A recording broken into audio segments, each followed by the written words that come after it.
রাধে রাধে বন্ধুরা, কেমন আছে সবাই? আশা করি খুব খুব ভালো আছে।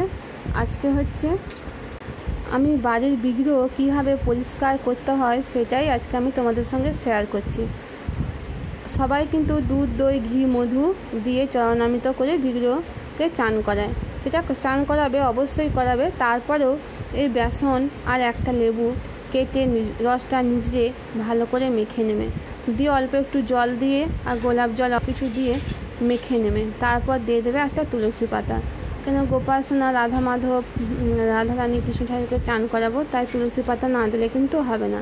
তারপর একটা ঘটিয়ে জল দেবে, তারপরে অগুরু, গোলাপ জল, গঙ্গা জল সব কিছু মিশিয়ে একটা ঘটিয়ে রাখবে। তারপর একটা তুলসী পাতা দিয়ে দেবে, দিয়ে এবারে গোপাল সোনা, রাধা মাধবের গায়ের যত গয়না জামা আছে সব খুলে দেবে, দিয়ে একটি লাল কাপড় গায়ে জড়িয়ে দেবে। কেন বিগ্রহ চান করানোর সময় একটা কোনো বস্ত্র রাখতে হয়। তারপরে বস্ত্রটি রেখে তারপর আস্তে আস্তে করে বেসনের যে ব্যাটারটা বানিয়েছিলাম লেবু, গোলাপ জল দিয়ে, অগুরু দিয়ে, আমি অগুরুটা দিতে ভুলে গিয়েছিলাম, এখন একবার অগুরুটা আমি দিয়ে দিচ্ছি, দিয়ে আমি ভালো করে মাখিয়ে দিচ্ছি। মাখানোর সময় রাধা মাধবকে বলবে যে একটু সরে বসো রাধা মাধব, আমি তোমাকে চানটা করিয়ে দিই, ভালো করে ঘষে ঘষে, খুব যে জোরে জোরে ঘষতে হবে তা নয়, একটু হালকা হালকাভাবে ঘষলেই দেখবে পরিষ্কার ঝকঝকে হয়ে যাবে। দেখো আমার রাধা মাধব কত সুন্দর করে আমি চান করিয়ে দিচ্ছি। দিয়ে দেখো আমি কিছুক্ষণ রাখার পরে হাতে করে দোলে দোলে আমি সেই যে জলটার মধ্যে অগুরু, গঙ্গা জল, গোলাপ জল সব মিশিয়ে রেখেছিলাম, সেই জলটা দিয়েই আমি রাধা মাধবকে চান করিয়ে দিচ্ছি। দেখেছো আমার রাধা রানী আর কৃষ্ণ ঠাকুরকে কত সুন্দর লাগছে। এই দেখো আমার কৃষ্ণ ঠাকুর হচ্ছে সুন্দর করে চান করানো হয়ে গেছে। এবারে আমি একটা শুকনো তোয়ালা দিয়ে আমি গাটা মুছিয়ে ড্রেস পরিয়ে দিলাম।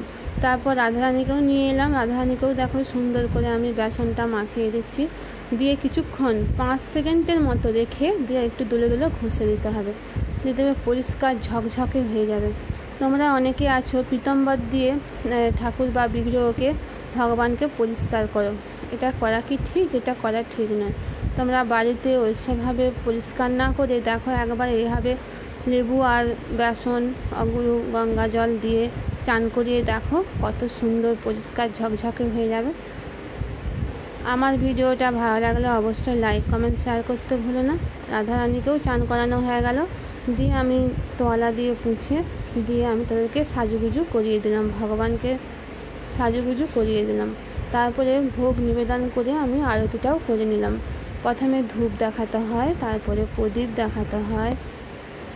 বন্ধুরা যখন ধূপ দেখাবে তখন 1টা নয়, 3টা নয়, 5টা ধূপ দেখাতে হয়, কোনো সময় জোর সংখ্যার ধূপ দেখাতে নেই। তারপর প্রদীপ দেখাতে হয়।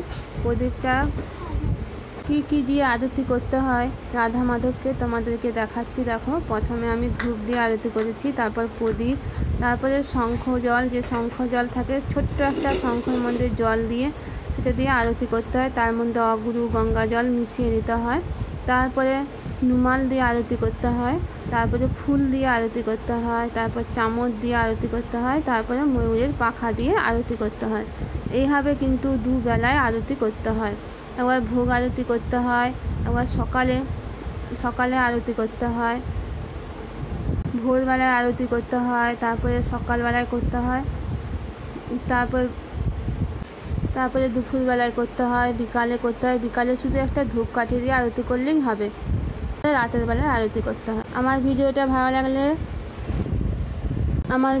ভালো লাগলে লাইক, কমেন্ট, শেয়ার করতে ভুলো না এবং বাড়িতে বিগ্রহ থাকলে এইভাবেই পরিষ্কার করো। রাধে রাধে, জয় শ্রীকৃষ্ণ।